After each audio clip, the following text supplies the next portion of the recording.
Hello! À 19 ans, on m'a shooté à la codéine à forte dose, sans m'examiner, après 2 minutes de consultation, un dimanche, un jour férié. À 29 ans, j'ai été opérée du dos. Entre les deux, 10 ans. 10 ans à avoir mal en permanence, à, on va dire, une moyenne de 7 sur 10 de manière générale. 10 ans à enchaîner des médecins qui me disaient que peut-être c'était dans ma tête. 10 ans pendant lesquels personne ne m'a prescrit, ne serait-ce qu'une imagerie. Aujourd'hui, je vous raconte tout et surtout, je vous dis ce que j'aurais voulu qu'on me dise depuis le premier jour. À 19 ans, je travaille un jour férié, un dimanche, au cinéma, à la confiserie, et je me bloque le dos en me baissant. Une douleur que j'avais jamais ressentie de toute ma vie. Et en fait, je peux quasiment pas bouger. Genre, me relever était impossible. J'étais là, bloquée comme ça, penchée à ne pas savoir quoi faire. Du coup, je quitte le travail, je cherche un endroit où consulter. Le seul truc ouvert ce jour-là, c'était une maison médicale d'urgence. J'y vais, la nana, elle me prend 80 €, elle m'envoie au distributeur les récupérer et en fait, je troque l'argent contre l'ordonnance sans discuter avec elle en fait. Donc elle m'explique pas, j'ai entendu brièvement, vous avez une lombalgie, mais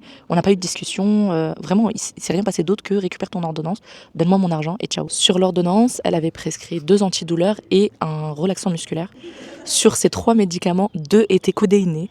Je n'avais jamais pris de médicament de ma vie, en dehors d'un Doliprane. Je ne savais absolument pas ce que je prenais. Moi, je cherche pas à comprendre, c'est un médecin.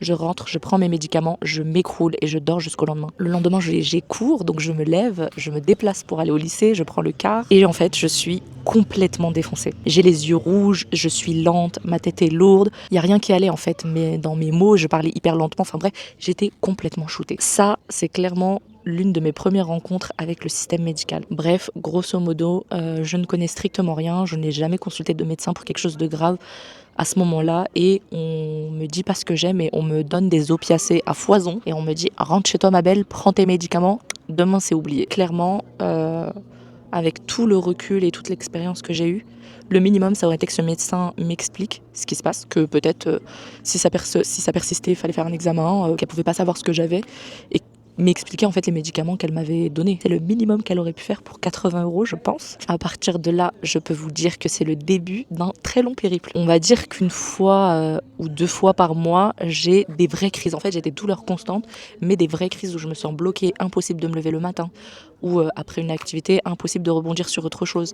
C'était vraiment mon quotidien. C'était devenu tellement une habitude que je me rendais à ce moment-là même pas compte de l'extrême douleur qui n'était pas normale que je subissais tous les jours en fait. À chaque fois que je me retrouve en crise, étant donné que je ne sais absolument pas ce que j'ai, bah forcément je reconsulte des médecins et bah vous connaissez, c'était le début des problèmes de médecins traitants, donc en fait t'as pas de place, tu vas avoir un médecin, celui qui est disponible c'est pas toujours le même. En général quand ils ont de la place, j'ai l'impression que c'est mauvais signe. Et en fait, à chaque fois que je vais vers les médecins, ce qu'on me dit, c'est que j'ai une lombalgie. Moi, je sais pas ce que j'ai. Je me dis, ils ont détecté en fait une pathologie.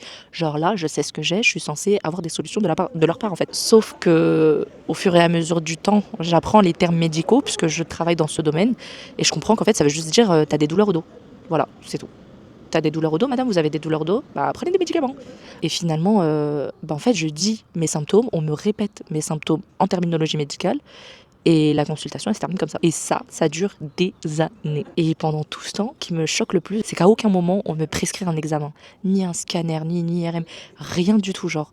Jamais on se dit, ok, on va aller voir ce que t'as. Ce qu'il faut savoir, c'est que la première crise que j'ai eue et celles qui s'en sont suivies, mes conditions, elles n'étaient pas les mêmes qu'aujourd'hui. Je faisais 64 kilos, donc j'étais assez mince et j'étais très sportive. J'adorais courir, donc en fait je faisais des footings, on va dire, entre 1 fois et 3 fois par semaine en fonction de mon humeur. Et je courais, on va dire, 5-6 km quand j'étais pas trop motivée et jusqu'à 12 km quand j'étais au meilleur de ma forme, quoi. Donc moi je pars du principe qu'avec une régularisation de mes séances de sport, ça peut s'améliorer. Du coup il y a un médecin traitant, ça je suis obligée de vous le raconter. Il y a un médecin traitant que je vais voir, à qui je dis voilà, est-ce que vous pensez qu'il faut que je muscle mon dos? Parce qu'en en parlant avec quelqu'un, on m'a dit muscle ton dos, ça maintient et tout, tes articulations et tout. Et je lui dis est-ce que vous pensez que je devrais muscler mon dos et qu'est-ce que je peux faire comme exercice pour muscler mon dos? Vous savez ce qu'il me répond? Vous savez ce qu'il me répond? Attendez, je me rapproche. Vous savez ce qu'il me répond? Il me dit tu n'as pas de muscles dans le dos. On n'a pas, pardon, c'est pas je n'ai pas. On n'a pas de muscles dans le dos. Je sais pas pourquoi j'ai pas réagi d'ailleurs. J'ai eu aucune réaction. En fait, j'étais juste en train de me dire mais t'es qui toi? T'es un imposteur en fait. Et je vous jure, il me dit ça et le pire c'est que je sais qu'on a des muscles dans le dos, mais quand il me dit ça, j'ai 19 ans, c'est un médecin en face de moi, je réfléchis pas tant que ça non plus. Je me dis mais qu'est-ce qu'il me dit? Je me dis il a dit ça pour une raison et fin de l'histoire. Tout ce qu'il va me dire, je vais le valider parce que c'est un professionnel en fait et que je suis très jeune. Après avec le recul, en réalité, et ça c'est quelque chose que personne ne m'a expliqué, je pense que c'est peut-être ce à quoi il a pensé, mais il n'est pas allé au bout de ses explications, il n'a pas été clair avec moi. Et ça c'est vraiment dommage.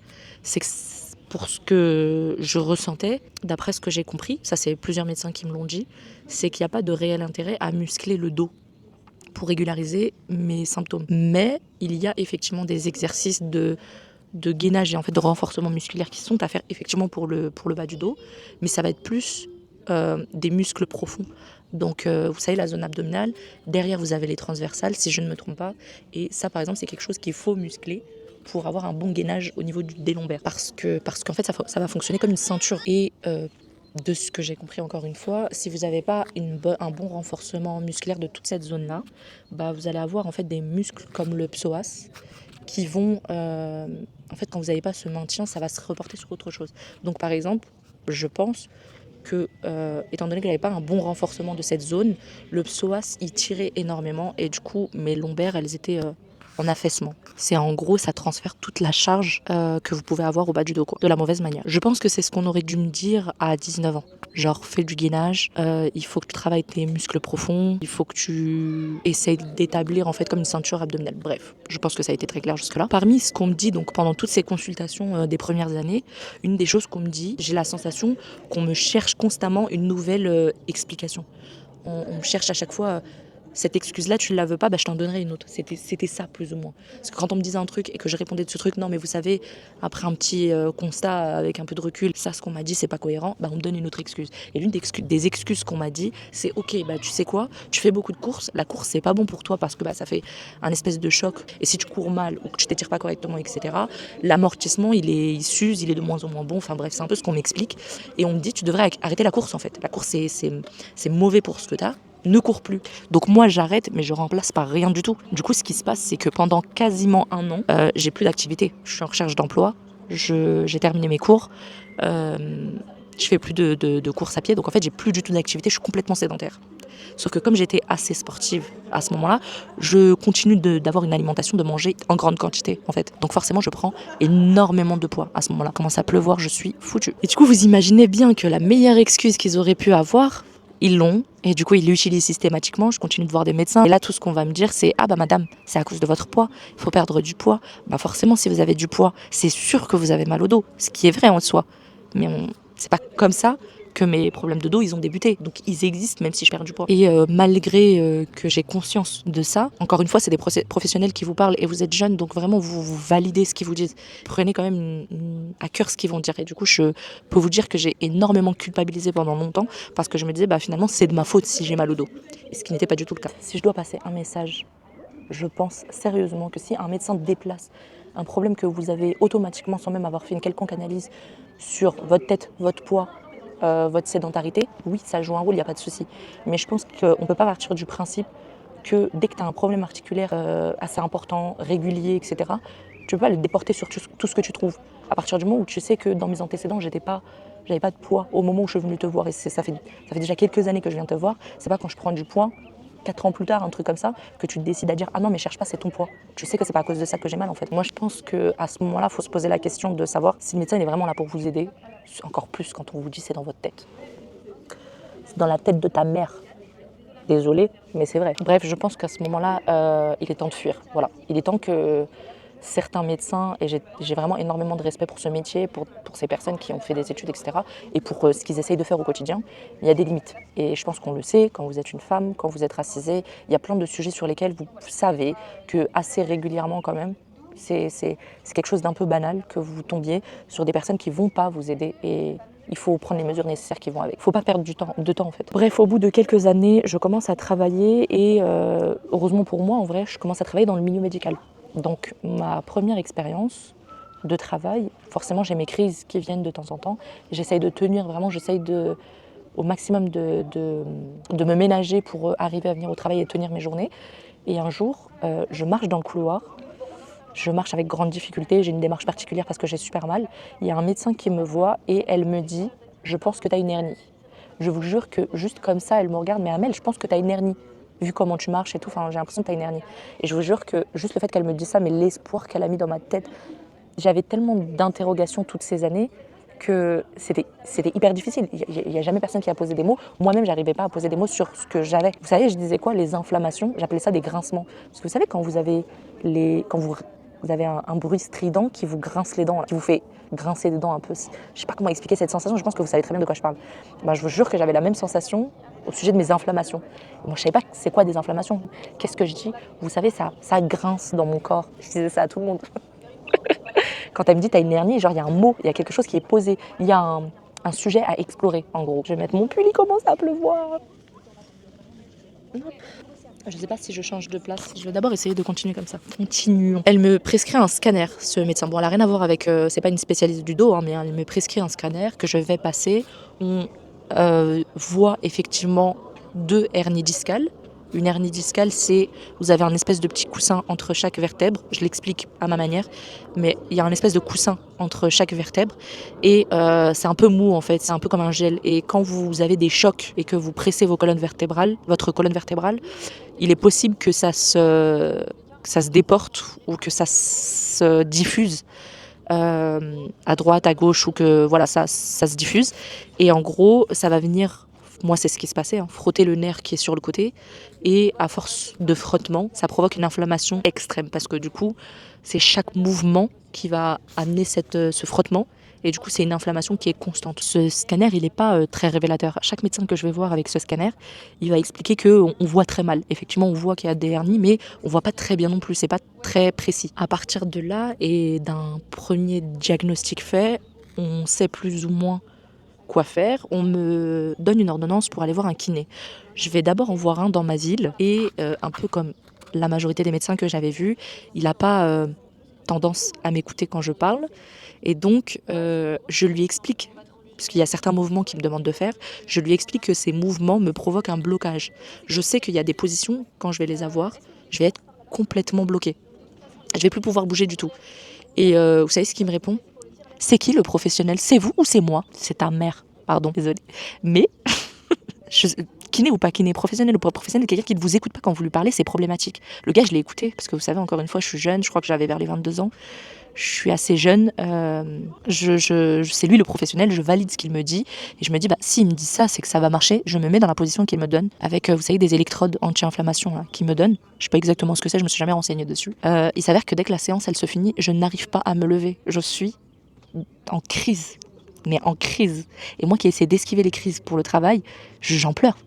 Et quand je lui dis j'arrive pas à me lever, il est en mode en fait force-toi, genre va falloir que tu te relèves, force-toi, faut que tu fasses des efforts quoi. Voilà, faut que tu fasses des efforts. Faut que tu fasses des efforts pour régler un problème que toi t'as provoqué mon gars, toi et moi là, ça peut pas marcher. Hein. Regardez les avis Google, parce que je vous jure que ce gars-là il avait v'là les avis Google négatifs et j'avais pas regardé ça en fait. J'ai pendant un moment arrêté tout soin, j'ai plus cherché à consulter de kiné, j'étais un peu traumatisée, je me disais en fait un kiné c'est pas du tout une bonne chose, j'irai plus en voir. Et au travail, on m'envoie vers un kiné, donc qui se situe dans l'hôpital où je suis, et on m'en dit beaucoup de bien, vraiment on me rassure énormément sur le fait que la voir m'apporterait beaucoup de bénéfices. Voilà, c'est quelqu'un qui est calé sur le dos, t'inquiète pas, généralement elle s'occupe de gens justement qui ont des douleurs au dos et elle a des bonnes techniques et tout. Je la rencontre. Elle me fait des exercices avec une méthode qu'on appelle la méthode Mackenzie. Donc elle m'explique super bien le truc. Grosso modo, je vais utiliser les mots qu'elle a employés quand elle m'en a parlé. Ma position régulière, c'est assise. Parce que du coup j'étais secrétaire, donc j'étais pratiquement toujours assise sur mon bureau. Elle me dit qu'il faut arriver à créer un équilibre entre ma position et d'autres positions pour ménager mes muscles, ménager mes articulations, rééquilibrer un peu mes mouvements pour éviter de me retrouver en crise. Parce que le fait d'être dans une position fixe tout le temps et toujours la même, ça pouvait provoquer des crises. On teste, donc vous savez, par exemple, il y a un exercice tout con, quand vous avez vraiment très très mal au dos, c'est de vous mettre allongé sur le ventre, de poser vos coudes au sol pour vous relever un peu en fait, pour créer une courbure. Et vous allez rester comme ça, genre 10 secondes. Vous allez redescendre, remonter. Vraiment, quand vous faites un exercice comme ça, un exercice de la méthode Mackenzie, il faut essayer de le reproduire plusieurs fois. Parce que c'est vraiment le fait de le faire 1 fois, 2 fois, 3 fois minimum qui va vous aider à vous étirer et à chaque fois, vous allez arriver à faire un petit peu plus. Vous allez vous mettre dans la position courbée, 10 secondes, redescendre, 10 secondes encore, et en fait, plus vous allez le faire, et chaque fois que vous allez le répéter, vous allez avoir une meilleure souplesse. C'est très très efficace. Ça a été très efficace pendant, je pense, 1 an. Il y a plein d'exercices comme ça qui ont été très efficaces. Vraiment, la méthode Mackenzie, je la reproduisais chez moi, 15 minutes et tout. Ça m'a apporté beaucoup de bien. Ça m'a soulagé beaucoup les inflammations. Pendant 1 an. Mais passé ces 1 an, je ne sais pas pourquoi, mais la méthode me faisait plus de mal que de bien. Il est arrivé une période où, en fait, quand j'allais vouloir créer une courbure différente de celle que j'ai naturellement, ça allait tout de suite me provoquer des inflammations. Ça n'allait pas fonctionner, ça me rajoutait de la douleur, ça me rajoutait de l'intensité à chaque fois. Du coup, j'ai complètement arrêté cette méthode, ça fonctionnait plus. Ça peut ne plus fonctionner en fait. Je change de boîte, je vais dans une entreprise à Meudon-la-Forêt. Je suis dans un cabinet de radiologie et un jour, à l'IRM, j'accueille une jeune fille de 22 ans. Donc moi, là, à ce moment-là, je suis déjà un peu plus âgée, genre je pense 27, 28. Je vois une fille de 22 ans qui vient pour une IRM lombaire post-opératoire. Donc je discute avec elle, je me dis elle est hyper jeune, elle s'est fait opérer du dos et tout. Et je discute avec elle et en fait il s'avère qu'elle avait exactement le même problème que moi, qu'elle a subi ces douleurs pendant 2 mois et que 2 mois après on lui a prescrit une IRM, prévu une intervention. Genre le choc que ça m'a fait, c'est incroyable. Donc je discute avec elle et elle me pose des questions. Donc moi je lui explique que je suis dans la même situation qu'elle, qu'on ne m'a jamais prescrit d'IRM et que ça fait déjà des années et des années. Mais elle me regarde vraiment genre pourquoi en fait, mais on est toutes les deux dans le pourquoi la situation elle est différente. Est-ce que j'ai besoin de vous dire quelles étaient les différences entre elle et moi, vraiment? Je pense pas que c'était le médecin le problème. Je pense qu'il y a une différence entre elle et moi qui change tout quand vous allez voir un médecin, peu importe le médecin. Ce jour-là, j'ai un vrai déclic. Je me rends compte que si je prends pas les choses en main, si je force pas auprès des médecins, j'avancerai pas. Et le problème, c'est qu'eux, ils en ont rien à foutre, mais moi, concrètement, ça impacte toute ma vie. Ça handicape complètement ma vie, ça handicape complètement mes relations, ça me ralentit dans mes ambitions, genre c'est impossible à vivre, vraiment impossible à vivre. Je rencontre mon médecin traitant, je discute avec elle, elle me comprend un peu mieux, elle m'écoute, je lui dis que je veux une IRM. Et cette IRM, elle va me servir à aller voir des chirurgiens pour enfin me faire opérer et que je puisse vivre sans avoir des inflammations. Elle me dit, ok, j'ai pas de problème avec ça. Par contre, avant de le faire, je vais t'envoyer chez un ostéopathe médecin qui, je pense, peut t'aider. Et si je vois qu'il ne t'aide pas sur quelques mois, je te donne ses courriers et vraiment j'appuie ta demande pour que tu te fasses opérer. Mais je voudrais vraiment essayer une dernière chose. Je vais voir cet ostéopathe. C'est un peu comme l'autre ostéopathe. Il m'aide, mais ça va pas changer le fait que j'ai un problème qui existe, qui ne part pas avec des manipulations en fait. Donc je récupère un courrier pour aller voir le chir. Je vais voir un chir à l'Institut parisien du dos à Versailles. J'arrive à cette consultation et comme ça fait des années que je suis dans le domaine médical, quand je vais parler de ce que j'ai, je vais parler en terminologie médicale. En fait, ça devient plus simple et plus logique. Et je ne vais pas expliquer ce que je ressens, alors qu'il y a juste à dire, voilà, j'ai une hernie discale, ça me provoque des inflammations importantes au niveau des lombaires et vraiment bas, genre les dernières lombaires et le sacrum. Le gars me regarde, je vous jure que je suis restée 1 minute 30, 2 minutes max dans son bureau. Et il me regarde déjà vraiment, il était hyper froid. Il me regarde, il ferme mes examens, il me dit « En fait, je t'ai pas demandé de me réciter ton compte-rendu. » Et en fait, je suis choquée. En plus, c'est stressant de se dire « Je vais me faire opérer de dos », sachant que on m'a longtemps expliqué qu'il fallait pas que je le fasse parce que j'étais trop jeune, que c'était dangereux. Donc moi, je suis vraiment... je me sens déjà très stressée en me disant que c'est quelque chose de lourd et que j'ai des doutes. J'ai pas forcément envie de le faire, c'est juste que j'ai l'impression que j'ai pas d'autre choix. Donc je lui explique que... Enfin, je lui expliquerai en fait. Il me dit ça et moi, je suis juste choquée de la manière dont il me parle et j'arrive pas à gérer. Je suis épuisée, j'arrive pas à gérer, j'ai hyper mal, je suis épuisée, j'en ai marre de me répéter, j'appréhende toujours de ne pas être écoutée. Et lui, il me rajoute un truc en me disant, tu me lis ton compte rendu que tu as appris par cœur, j'en ai pas besoin. Mais moi aussi, j'ai pas besoin de t'expliquer, tu regardes les images, tu vois ce qui se passe. Ce que je pense qu'avec le recul aujourd'hui, je me dis que ce que j'ai du mal à comprendre, c'est qu'il y a une chose que j'aurais dû expliquer, et ça, c'est quelque chose que vous devez prendre en compte, on le fait pas tout le temps. C'est que quand on a des douleurs comme ça chroniques, ce qu'il faut expliquer, ce qui est important d'expliquer à un chirurgien, c'est que la nécessité d'opérer, c'est pour arriver à reprendre des activités normales, c'est pour reprendre une vie normale. En fait, il faut expliquer en quoi ça vous handicape. Et ça, je pense que c'est quelque chose que j'ai pas compris, mais en même temps, c'est une question qu'il n'a pas posée. Parce que s'il me l'avait posée, le fait de dire que si je vais faire des courses dans un magasin, si je vois de la queue dans le magasin, je ne vais pas faire la queue. Je vais laisser mon caddie, je vais sortir du magasin parce que j'ai honte et que je suis incapable de rester debout 10 minutes à attendre qu'une caisse en fait soit libre pour pouvoir passer. C'est hyper dur pour moi.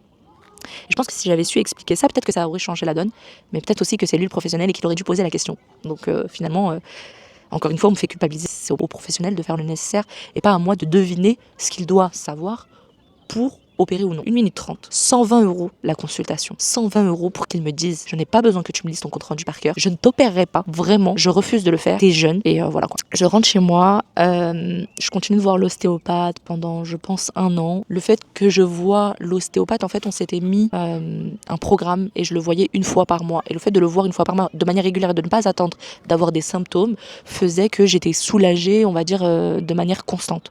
Donc, je me suis sentie mieux, j'ai perdu du poids encore une fois. En fait, à chaque fois que je me sentais mieux, je perdais vraiment beaucoup de poids. Genre là, cette période-là, j'avais perdu 14 kilos. Je perds 14 kilos, je fais du sport et je fais un sport que j'aime beaucoup. Et je me fous qu'on me dise que c'est un sport qui va engendrer des douleurs. C'est bon, je les écoute plus au bout d'un moment, parce que de toute façon, elles sont là, les douleurs. Et je décide d'aller faire de la boxe. Je fais de la boxe pendant, je pense, 2 ou 3 mois. Et j'en fais beaucoup, genre je fais 6 heures par semaine. Je me sens super bien, genre vraiment mon corps il recommence à se gainer. Et sauf que c'est un sport qui ne va pas avec effectivement mes problèmes de dos. Donc ce que ça engendre, c'est que ça aggrave la situation au point où l'hernie et les inflammations deviennent une sciatique sur toute la jambe. C'est-à-dire que le nerf, il a tellement été sollicité à cause de l'hernie qui frottait, que la douleur, elle descend sur tout le nerf, jusqu'au pied. En fait, ça descend sur toute la jambe. J'ai une irritation qui se ressent et je perds au bout d'un moment la sensibilité d'un pied. Voilà, je sens plus rien au niveau des orteils et ça dure vraiment un moment, genre ça dure peut-être 1 mois. Cette fois, j'explique au médecin, j'ai un nouveau courrier, je dois retourner voir un chirurgien. On me conseille un chirurgien en me disant vraiment c'est THE chirurgien. Genre c'est le médecin à voir apparemment. Il a une super bonne réputation. Il entend, il écoute ce que vous lui dites. Enfin, je sais pas je sais plus quelle qualité on lui a donné, mais on lui a donné tellement de qualité que, encore une fois, je me sens rassurée et je me dis bon bah je vais aller le voir. Je vais à cette consultation, heureusement vraiment. Je remercie mon ami parce que heureusement que je ne suis pas allée seule. Heureusement que j'ai été accompagnée pour cette consultation. En fait, j'arrive là-bas et je me rends compte que c'est à l'Institut parisien du dos. Et je me rends compte que c'est là que j'avais vu le premier chirurgien qui m'avait traumatisée. Et je m'effondre. En fait, c'est trop difficile pour moi et arriver à lui expliquer les choses, c'était quasi impossible. Je pleurais tellement que c'était impossible de lui dire comment ça a impacté mon quotidien, quelle douleur j'avais. J'essaye de parler, je n'y arrive pas. Ma copine vraiment prend le relais sur les choses. Je commence à parler, je pleure, elle finit mes phrases. Elle explique des choses qu'elle a vécues avec moi. Vous savez, quand on va dans les magasins, on reste pas en fait. Elle peut pas rester debout. Donc soit elle a la possibilité de s'asseoir, soit on laisse le caddie et on part. Je veux pas la laisser comme ça. Elle retourne dans la voiture. Enfin, elle m'aide à expliquer mon quotidien. Il écoute et très vite il me dit je t'opère dès que j'ai de la place si tu veux. Mais je vous jure, mais quel poids il a enlevé de mes épaules, c'est une folie. Je programme une opération pour 2 semaines après. Je pars en vacances pour me reposer un petit peu. Enfin, je me dis, il faut absolument que je m'aère l'esprit parce que c'est stressant. C'est une opération du dos, c'est très stressant. Je me dis que toutes ces années, on n'a pas voulu le faire parce qu'on me disait que c'était trop dangereux.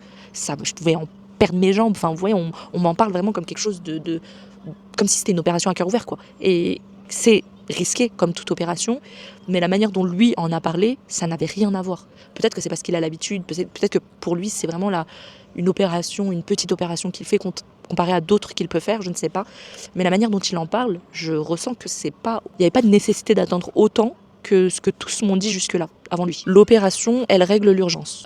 Les inflammations, elles sont quasi inexistantes. J'ai des fortes douleurs après l'opération. Je prends des médicaments qui sont plutôt forts, mais ça dure très peu de temps. Je pense que je les prends pendant 2 à 3 semaines, max. Je suis plus handicapée dans mon quotidien. La sciatique, elle disparaît, la sensibilité, elle n'existe plus. J'ai retrouvé ma jambe normale. Mais je rencontre un nouveau problème, j'ai une nouvelle étape à passer, c'est que ça a duré 10 ans. Donc pendant 10 ans, je ne peux pas effacer la posture que mon corps a adoptée, la morphologie que mes muscles ont pris, enfin je sais pas comment le dire, mais la mémoire qu'a pris mes muscles pour maintenir au mieux mon corps debout et position que j'adopte pour éviter de ressentir des inflammations. 10 ans, c'est pas rien. 10 ans, c'est vraiment mon corps, il a mémorisé les choses. Un quotidien autre n'existe pas en fait. Je pense que ça a aussi engendré un manque de souplesse extrême. J'avais un manque de souplesse qui n'avait rien à voir avec la norme, quoi. Je ne peux pas lever le pied comme ça. Vous voyez, c'est des petits détails comme ça. J'ai une raideur extrême, vraiment. Je pense, la facture de ces 10 ans de non prise en charge pour moi. Je le ressens vraiment comme une non prise en charge que j'ai eue.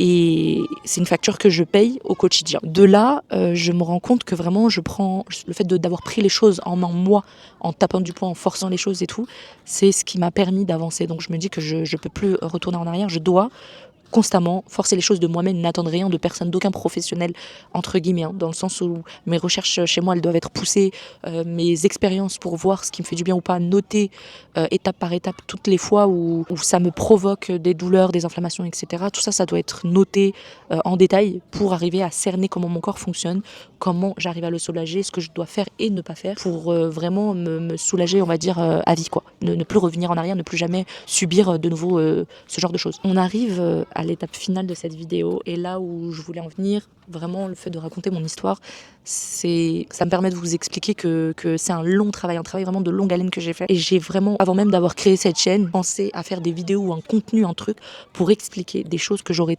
tellement aimé qu'on me dise. Du coup, je me dis que c'est très important que je le fasse. Je parle pas, bien sûr, à la place d'un avis médical. Il faut consulter un médecin. Il y a des red flags à prendre en compte. Il faut pas hésiter si on est mal à l'aise ou si ça nous fait juste culpabiliser et recroqueviller sur nous-mêmes. Il faut pas hésiter à aller consulter d'autres médecins, à avoir d'autres avis. C'est important d'investir dans sa santé et de le faire tant que on n'a pas le résultat qu'on a besoin. Et je veux bien, ça peut être psychologique. Il n'y a aucun problème avec ça. Je ne dis pas que ça ne peut pas arriver. Je ne dis pas que ça ne peut pas être à cause du poids. Je ne dis pas que ça ne peut pas être un problème uniquement sédentaire, etc. Mais c'est un travail à faire en fait en tant que médecin. Si dans ta tête tu te dis que c'est la sédentarité qui provoque ça, pose des questions. Genre il n'y a plus le temps de poser des questions. 15 minutes, vous sortez du bureau, vous avez juste une ordonnance. Ils n'ont plus le temps de vous dire ok, c'est possiblement la sédentarité, pourquoi tu es sédentaire ? Genre qu'est-ce qui t'arrive ? Qu'est-ce qui ne va pas ? Pourquoi, si c'est psychologique, si c'est dans la tête, comme ils disent, est-ce qu'il t'est arrivé un traumatisme ? Est-ce que tu as eu un choc émotionnel ? Qu'est-ce qui fait que tu en es arrivé là ? Et comment tu peux faire pour résoudre ce problème ? Et surtout, je pense qu'il y a une chose à retenir, c'est vraiment l'élément le plus important, c'est que quand bien même on vous dit que vous avez eu un choc émotionnel, ça vous a provoqué des dégâts physiques, vous réglez votre problème émotionnel et psychologique, mais vous prenez aussi des soins physiques.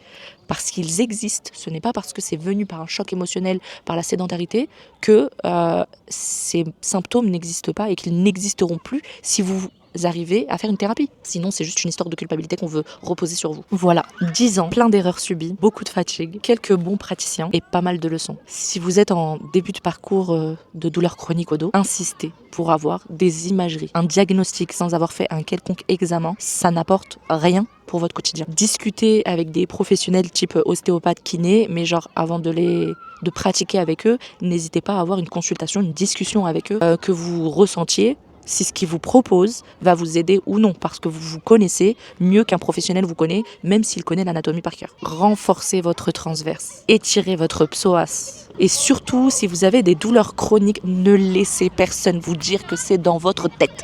Jamais, jamais une douleur chronique, vous laissez quelqu'un vous dire que ça se passe dans votre tête. Un professionnel connaît le corps humain, mais votre corps, c'est vous qui le connaissez et personne d'autre. J'espère que cette vidéo, elle aura servi au moins à une personne. Je vous remercie de m'avoir écouté. On se retrouve dans le prochain épisode avec ce décor. Prenez soin de vous. Bisous.